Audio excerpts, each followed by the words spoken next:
So ನನ್ನ ಮಗ ನೋಡಿ ಎಷ್ಟು ಸುಸ್ತಾಗಿ ಇವತ್ತು ಮಲಗಿದ್ದಾನೆ. ಅವನು ಹುಟ್ಟಿದ್ದು ಫಸ್ಟ್ ಟೈಮ್ ನೋಡಿದ್ದು ನಾನು ಇಷ್ಟು ಅವನು ಟಯರ್ಡ್ ಅಂದರೆ ಮೀನ್ಸ್ ಬೇಗ ಮಲಗಿದ ತಕ್ಷಣ ಮಲಗಿದ್ದಂದರೆ ಇದೇ ಫಸ್ಟ್ ಟೈಮ್ ಅನಿಸುತ್ತೆ. ಇಲ್ಲಾದರೆ ಅವನಿಗೆ ಕಷ್ಟಪಟ್ಟು ಮಲಗಿಸ್ಬೇಕಾಗುತ್ತೆ ನಾನು. ಸೊ ನಾವು ಅವನಿಗೆ ಕರ್ಕೊಂಡು ಹೋಗಿದ್ವಿ ಇವತ್ತು ಸ್ವಿಮ್ಮಿಂಗ್ ಪೂಲ್ಗೆ. ಆ್ಯಂಡ್ ಇದು 3-4 ವೀಕ್ಸಿಂದ ನಮ್ಮ ತಮ್ಮ ಪ್ಲ್ಯಾನ್ ಮಾಡ್ತಾನೆ ಇದ್ದ ಕರ್ಕೊಂಡು ಹೋಗಬೇಕು ಅಂತ. ಸೊ ಫೈನಲಿ ಇವತ್ತು ಆ ಮುಹೂರ್ತ ಬಂತು ಅನಿಸುತ್ತೆ.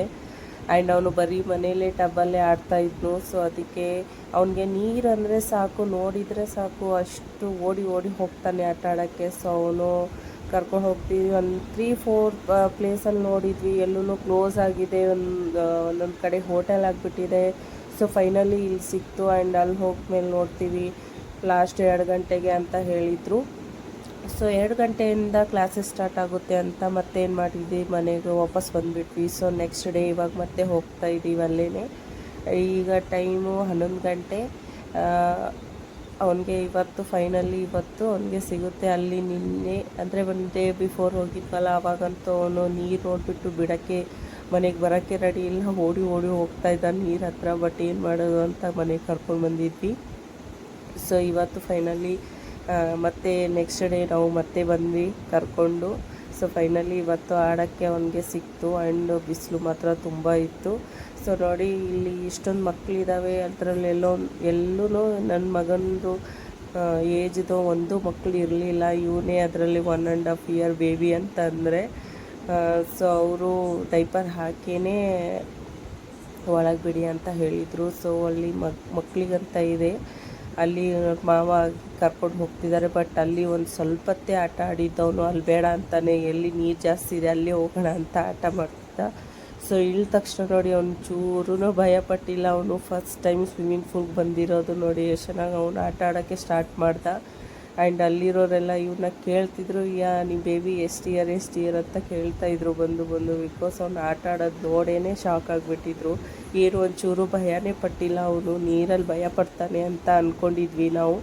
ಬಟ್ ಏನೂ ಆಗಿಲ್ಲ, ಅದು ಅಪೋಸಿಟೇ ಆಯಿತು. ಸೊ ಅವ್ನು ನೋಡಿದರೆ ಫುಲ್ಲು ಎಂಜಾಯ್ ಮಾಡ್ತಿದ್ದ. ಆ್ಯಂಡ್ ನನಗಂತೂ ತುಂಬ ಖುಷಿ ಆಯಿತು ಫೈನಲಿ ನನ್ನ ಮಗಗೆ ಸ್ವಿಮ್ಮಿಂಗ್ ಪೂಲ್ಗೆ ಕರ್ಕೊಂಡ್ಬಂದ್ವಿ ಅಂತ. ಸೊ ಅಲ್ಲಿ ಒಬ್ಬರು ಲೇಡಿ ಬಂದುಬಿಟ್ಟು ಇದನ್ನು ಕೊಟ್ಟರು, ಅವನ್ನ ಇದರಲ್ಲಿ ಕೂರಿಸ್ಬಿಟ್ಟು ಆಟ ಆಡ್ತಾನೆ ನೋಡಿ ಅಂತ ಕೊಟ್ಟಿದ್ರೆ. ಸೊ ಅವನಿಗಿಂತ ಅದು ಸೈಜ್ ಸ್ವಲ್ಪ ದೊಡ್ಡದಾಗಿತ್ತು. ನೆಕ್ಸ್ಟ್ ಟೈಮ್ ಅವನಿಗೋಸ್ಕರ ಅದು ತಗೊಂಡು ಹೋಗಬೇಕು. ಸೊ ನೋಡಿ ಇಲ್ಲಿ ಮಕ್ಕಳು ಎಷ್ಟು ಚೆನ್ನಾಗಿ ಆಡ್ತಿದ್ದಾರೆ. ಇಲ್ಲಿ ಸ್ವಲ್ಪತ್ತೇ ಆಟ ಆಡಿದವನಷ್ಟೇ, ಇಲ್ಲಿ ಬೇಡ ಅಂತ ಹೇಳಿ ಇದು ಮಾಡ್ತಿದ್ದ. ಸೊ ಅದಕ್ಕೆ ನಮ್ಮ ತಮ್ಮ ಆ ಕಡೆ ಕರ್ಕೊಂಡೋಗಿ ಈ ಕಡೆ ಆಟ ಆಡಿಸ್ತಾ ಇದ್ದಾನೆ. ಇವಾಗ ಆ ಕಡೆ ಕರ್ಕೊಂಡು ಹೋದರೆ ಮತ್ತೆ ಈ ಕಡೆನೇ ಓಡಿ ಓಡಿ ಬರ್ತಿದ್ದ. ಸೊ ನೋಡಿ ಕಾಲೆಲ್ಲ ಎಷ್ಟು ಚೆನ್ನಾಗಿ ಹೊಡಿತಿದ್ದಾನೆ ಹಿಂಗೆ ನೀರಲ್ಲಿ ಹೋಗಿದ ತಕ್ಷಣ. ಸೊ ಅವ್ನು ಚೆನ್ನಾಗಿ ಆಡ್ತಿರ್ತಾನೆ, ಬಟ್ ಫೇಸ್ ಮೇಲೆ ಅವ್ನು ನೀರು ಬಿದ್ರೇ ಸ್ವಲ್ಪ ಅವನಿಗೆ ಬರ್ತಾಯಿತ್ತು. ಸೊ ನೋಡಿ ಅದನ್ನು ಹಿಡ್ಕೊಂಡು ಎಷ್ಟು ಚೆನ್ನಾಗಿ ಎಂಜಾಯ್ ಮಾಡ್ದೆ. ಅದನ್ನು ನೋಡಿ ನಮಗೂ ಕೂಡ ತುಂಬ ಎಂಜಾಯ್ ಆಯಿತು. ಸೊ ನೋಡಿ ಅವ್ರ ಮಾವ ಬಿಟ್ಬಿಟ್ರೆ ಅವನೇ ಆಟ ಆಡ್ತಿದ್ದ. ಫಸ್ಟ್ ಟೈಮ್ ಇವನು ಸ್ವಿಮ್ಮಿಂಗ್ ಪೂಲ್ ಬಂದಿದ್ದಾನಂತ ಯಾರೂ ಹೇಳೋಕ್ಕಾಗಲ್ಲ, ಅಷ್ಟು ಚೆನ್ನಾಗಿ ಆಡ್ತಿದ್ದ ನೀರಲ್ಲಿ. ಸೊ ನೋಡಿ ಅವ್ರ ಮಾವ ಅವನ್ನ ಬಿಟ್ಬಿಟ್ಟು ಅವ್ನು ನಿಂತ್ಕೊಂಡು ಬಿಟ್ಟಿದ್ದ, ಅವನೇ ಆಟ ಆಡ್ತಿದ್ದ ಎಲ್ಲ. ಅಲ್ಲಿ ಒಂದು ಹುಡುಗಿ ಇತ್ತು, ಅವನ್ನ ಬಿಡ್ತಾನೆ ಇರಲಿಲ್ಲ. ಆ ಹುಡುಗಿ ಮುಂದೆ ನಿಮ್ಮ ವಿಡಿಯೋಲ್ಲಿ ನಾನು ತೋರಿಸ್ತೀನಿ ನಿಮಗೆ. ಸೊ ಅಲ್ಲಿ ಎಲ್ಲ ಹುಡುಗರು ಮೇಲಿಂದ ಜಂಪ್ ಮಾಡ್ತಿದ್ರು. ಸೊ ಅದನ್ನು ನೋಡಿ ನಾನು ಹಾಗೆ ಮಾಡ್ತೀನಿ ಅಂತ ಹಠ ಮಾಡ್ತಿದ್ದ. ಸೊ ಅವ್ರ ಮಾವ ನೋಡೋಣ ಕೂರಿಸ್ಬೇಡ, ನಾನು ಜಂಪ್ ಮಾಡ್ತಾನೆ ಇಲ್ಲ ಅಂತ ಕೂರಿಸಿದ್ರೆ ನೋಡಿ ಎಷ್ಟು ಈಸಿಯಾಗಿ ನೋಡಿ ಅವನು ಭಯ ಇಲ್ಲದೇ ಅವನು ಎಗ್ಗಿರ್ತಿದ್ದ ಒಳಗಡೆ. ಸೊ ಅಲ್ಲಿ ಯಾರು ಏನು ಮಾಡ್ತಾರೆ ಅವನು ಅದೇ ಮಾಡಬೇಕು ಅಂತ ಹಠ ಮಾಡ್ತಿದ್ದ. ಸೊ ನೋಡಿ ಅವನು ಬಾ ಈಚೆ ಹೋಗೋಣ, ಬಾ ಇವಾಗ ಮನೆಗೆ ಹೋಗೋಣ ಅಂತ ಮೇಲೆ ಕೂರಿಸಿದ್ರೆ ಕುತ್ಕೊತಾನೆ ಇರಲಿಲ್ಲ. ಇನ್ನು ಔಟ್ ಸೈಡ್ ಬರೋಕ್ಕೆ ರೆಡಿ ಇರಲಿಲ್ಲ ಅವನು.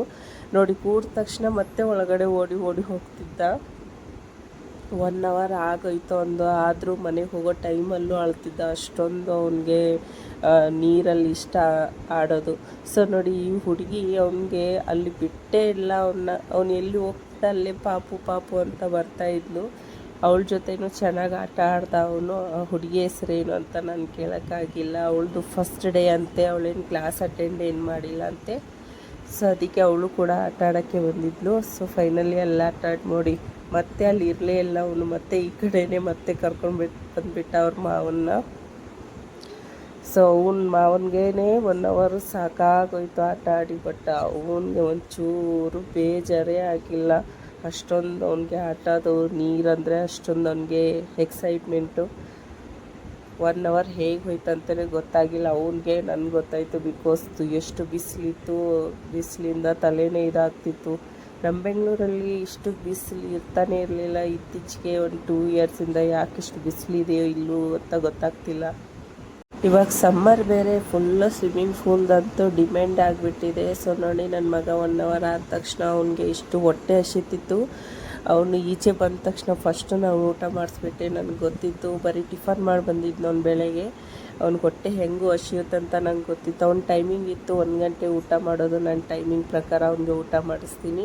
ಸೊ ಫೈನಲಿ ಆಟ ಆಡಿಸ್ಬಿಟ್ಟು ಆ್ಯಂಡ್ ಅವನಿಗೆ ಔಟ್ಸೈಡ್ ಬಂದ ತಕ್ಷಣ ಫಸ್ಟು ಡ್ರೆಸ್ ಚೇಂಜ್ ಮಾಡಿ ಅವನಿಗೆ ಊಟನೇ ಮಾಡಿಸಿದ್ದು.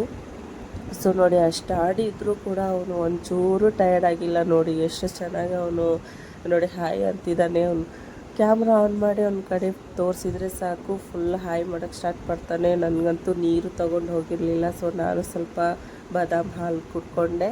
ಆ್ಯಂಡ್ ಆಮೇಲೆ ಹೊಟ್ಟೆ ಕೂಡ ತುಂಬ ಹಸಿತಿತ್ತು ಅಂತ ಹೇಳ್ತಿತ್ತು ನಮ್ಮ ತಮ್ಮ. ಸೊ ಡೊಮಿನೋಸ್ಗೆ ಬಂದ್ವಿ. ಸೊ ನನ್ನ ಫೇವ್ರೇಟು ಪಿಜ್ಜಾ ತಿನ್ಕೊಂಡ್ಬಿಟ್ಟು ಆ್ಯಂಡ್ ಒಂದು ಸ್ವಲ್ಪ ಎಳ್ನೀರು ಫ್ರೂಟ್ಸು ತೊಗೊಳೋದಿತ್ತು. ಹಾಗೆ ಎಲ್ಲ ಫ್ರೂಟ್ಸ್ ಎಲ್ಲ ತೊಗೊಂಡ್ಬಿಟ್ಟು ಸ್ವಲ್ಪ 2-3 ಸೆಲ್ಫಿ ತೆಕ್ಕೊಂಡ್ವಿ. ಆ್ಯಂಡ್ ಪಿಜ್ಜಾನ ಎಂಜಾಯ್ ಮಾಡಿಬಿಟ್ಟು ಬಂದ್ವಿ. ಆ್ಯಂಡ್ ಪಿಜ್ಜಾ ತುಂಬ ಟೇಸ್ಟಾಗಿತ್ತು. ನಾನು ತುಂಬ ದಿವಸದ ಮೇಲೆ ನಾನು ಇವತ್ತು ಪಿಜ್ಜಾ ತಿಂತಾಯಿದ್ದೆ. ಆ್ಯಂಡ್ ಯಾರ್ಯಾರಿಗೆ ಪಿಜ್ಜಾ ಇಷ್ಟ ಅಂತ ನಾನು ಕಮೆಂಟ್ ಮಾಡಿ ಹೇಳಿ. ನನಗಂತೂ ತುಂಬ ಇಷ್ಟ. ಆ್ಯಂಡ್ ನಿಮ್ಗೆ ಯಾವ ಫ್ಲೇವರ್ ಇಷ್ಟ ಅಂತ ಅದು ಕೂಡ ಕಮೆಂಟ್ಸ್ ಮಾಡಿ ಹೇಳೋದು ಮರಿಬೇಡಿ. ಆ್ಯಂಡ್ ಮತ್ತೆ ನೆಕ್ಸ್ಟ್ ವಿಡಿಯೋಲ್ಲಿ ಸಿಗೋಣ. Boy and take care.